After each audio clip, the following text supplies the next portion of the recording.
ओंकार स्मरण।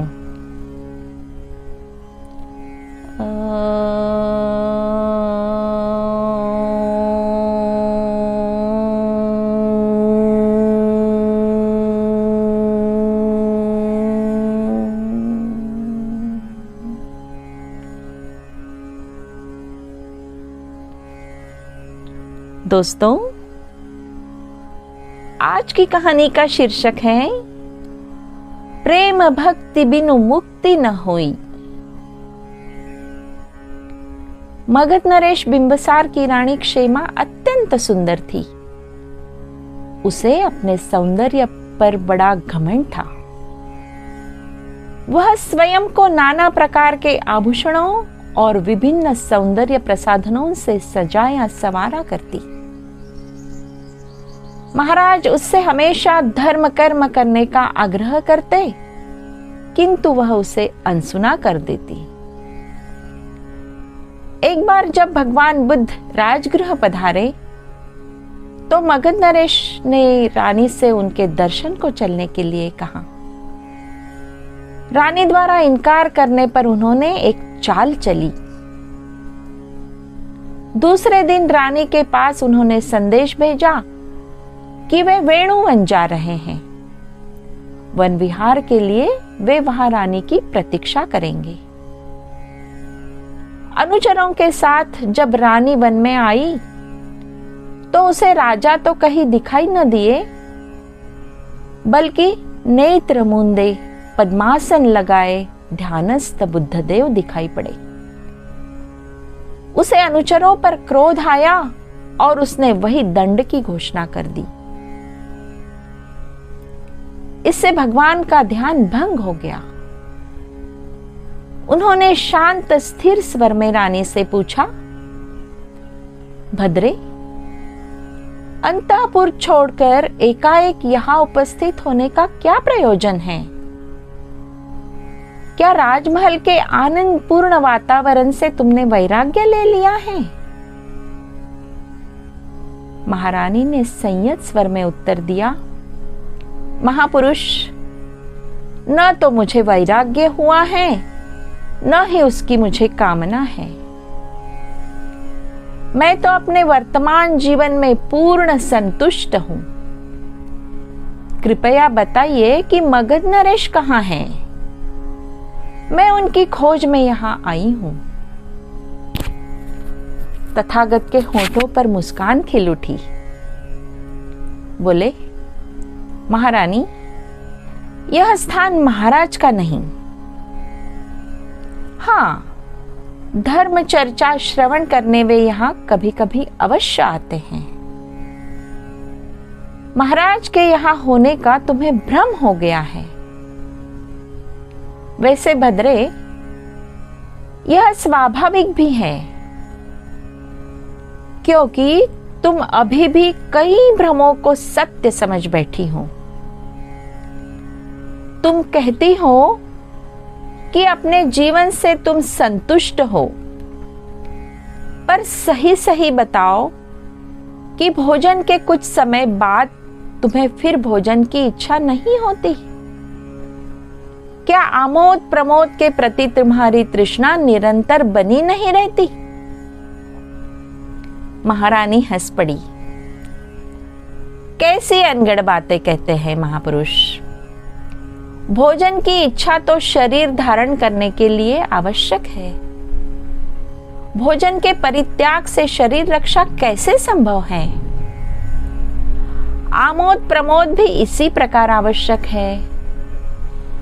प्रेम मन का स्वभावजन्य गुण है।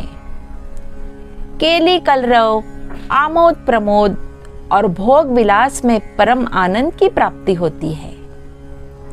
यह तो प्रकृति का नियम है। बुद्धदेव बोले, मगर महारानी, क्या आनंद क्षणिक नहीं है? है महापुरुष। क्या रूप लावण्य स्थिर है? नहीं बनते। क्या हमारे शरीर की अवस्था परिवर्तनशील नहीं है? है सौम्य। महारानी, यदि दुर्भाग्य से महाराज का राज्य छीन जाए, दीनहीन होने के साथ उनका तेज, उनकी कांति नष्ट हो जाए, शरीर जर्जर हो जाए, तो क्या उनके संसर्ग में तुम्हें आनंद का अनुभव होगा? प्रश्न सुन रानी स्तब्ध खड़ी रह गई। उससे कोई जवाब देते न बना। अच्छा महारानी, तथागत ने दूसरा प्रश्न किया। यदि तुम्हारा रूप लावण्य नष्ट हो जाए, मुख दंत विहीन हो जाए, भ्रमर समान काले केश श्वेत हो जाए, मृग समान नेत्रों की ज्योति मंद हो जाए, तो क्या महाराज तुम्हारी ओर आकृष्ट होंगे? क्या तुम्हारे संसर्ग की इच्छा होगी या वे तुम्हारा परित्याग कर देंगे? रानी ने जब यह सुना तो यौवन के नष्ट होने पर पति परित्यक्त्या कई स्त्रियों की दुर्दशा का उसे स्मरण हो आया।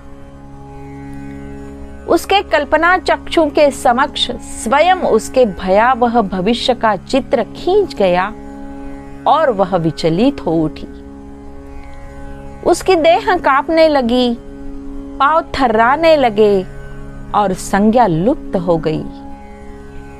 बेभान हो जहां खड़ी थी वही वह दीवार का सहारा लेकर बैठ गई।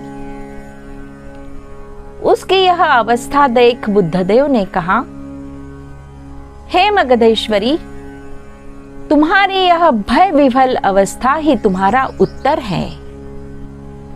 इस अवस्था में निश्चय ही महाराज तुम्हारा परित्याग करेंगे। मगधेश का वियोग तो कभी न कभी होगा ही।